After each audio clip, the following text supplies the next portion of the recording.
Hello friends, and welcome to today's video of the 30 days of Etsy series.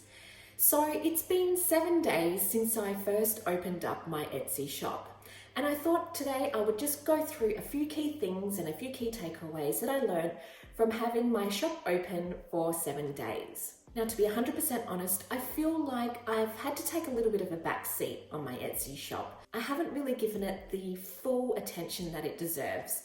So for example, I've only uploaded 4 different listings for my shop, and I was hoping to at least have 10 by this stage. Not only that, because I have been working on my other Etsy shop and a few other different business ventures, including creating videos for this YouTube video, I feel like I haven't devoted 100% of my energy into the shop. So it might come as no surprise that I haven't actually made a sale from my new Etsy shop yet. It doesn't really surprise me either. So the key with Etsy is to get traffic. Without traffic, people aren't going to know what you sell. And I found that without really putting any energy into my Etsy shop, I haven't been able to drive the people to my Etsy shop.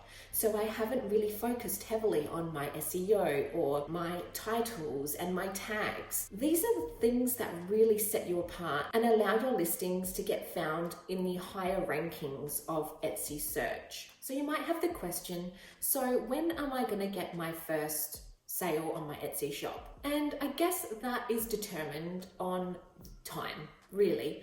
So how much time do you have to focus on your Etsy shop? If you only have 1 hour a week to focus on your Etsy shop, well then it's going to take you a little bit longer to build up your Etsy shop and then get that first sale.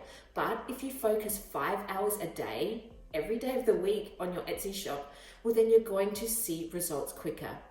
It's just a numbers game, really. But there are a few things that I'm actually quite happy that I've done for my Etsy shop, and that is getting the basis set up. So I've created my branding, I've uploaded a couple of listings, I've actually started my email list so that I can work on building up my email list. Now, these are really, really big things to have done in 7 days. So if you have done those things, I reckon that's a tick, right? So if you haven't got your first sale on your Etsy shop, please don't be discouraged. Just keep at it, keep building on things, because every little bit is a step closer and closer and closer. And the thing is true is that it might be a good thing to just get all the bases set up first. That way, when you do start getting your first sale and then you get that momentum of more and more and more, you're not overwhelmed and bombarded by all these Etsy shop sales.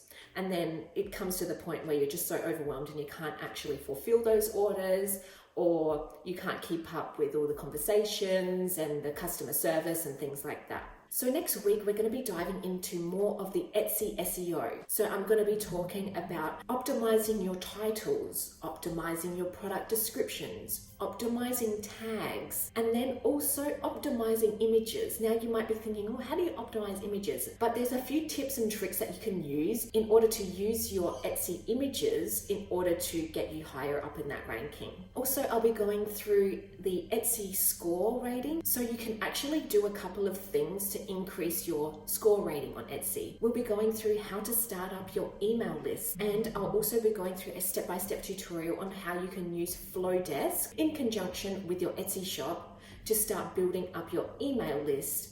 You're going to understand why it's so important to start that email list as well. So lots more to come in the upcoming 30 days of Etsy series. I hope you've enjoyed these videos so far, and I hope that you enjoy the videos that are to come. Okay, good luck, and here's to our success. Okay, I'll see you tomorrow for the next day of the 30 days of Etsy series. Okay, bye for now.